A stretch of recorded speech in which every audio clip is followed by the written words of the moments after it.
Salam, salam sejahtera Bapak Ibu Saudara-saudara yang dikasihi Tuhan Yesus Kristus. Salam sehat, salam bahagia, dan salam penuh semangat. Mari saat ini kita bersaat teduh, kita awali di dalam doa. Kami bersyukur ya Allah, Allah senantiasa menyertai, memampukan hidup kami. Pada saat ini kami mohon berkat Tuhan di dalam kami menghayati hidup yang kami jalani. Di dalam Tuhan Yesus kami berdoa. Amin. Bapak Ibu Saudara-saudara yang dikasihi oleh Tuhan Yesus Kristus, 4 bulan lebih, bahkan mungkin sudah 5 bulan. Ada banyak hal yang berubah di saat kita diperhadapkan dengan pandemi COVID. Cara hidup kita, gaya hidup kita. Nah, perubahan-perubahan itu bisa kita tolak, tetapi juga bisa kita lihat secara ulang, kita maknai kembali. Dulu kita tidak terbiasa memakai masker.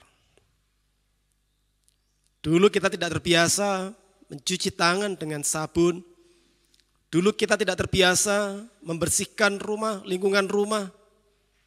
Di saat seperti ini, kita kemudian diperhadapkan dengan hal-hal yang baru yang harus kita jalani bersama-sama. Seperti contohnya kita memakai masker, kita mencuci tangan.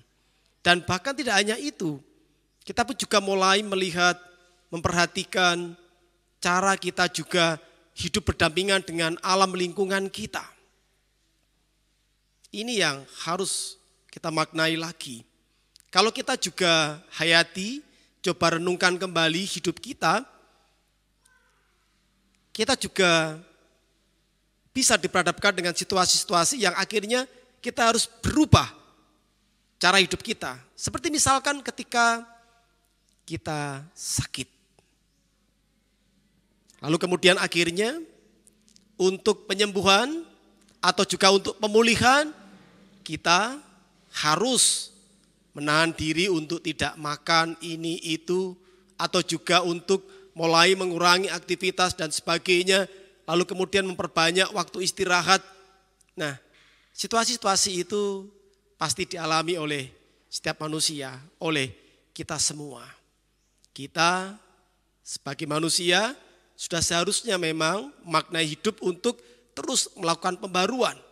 Rasul Paulus pernah menyerukan hal seperti ini kepada jemaat di Efesus. Efesus pasal 4 ayat yang ke-17 saya bacakan. Sebab itu kukatakan dan kutegaskan ini kepadamu di dalam Tuhan, jangan hidup lagi sama seperti orang-orang yang tidak mengenal Allah dengan pikirannya yang sia-sia. Jelas apa yang disampaikan oleh Rasul Paulus. Umat Kristen pada saat itu diajak melakukan pembaruan dalam hidupnya.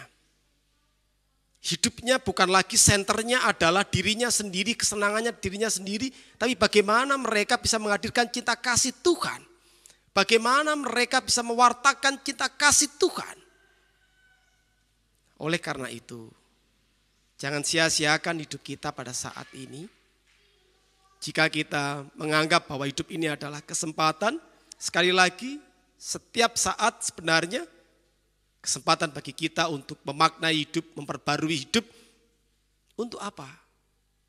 Untuk kita hidup di dalam cinta kasih Tuhan dan mewartakan cinta kasih Tuhan. Tuhan Yesus memberkati kita.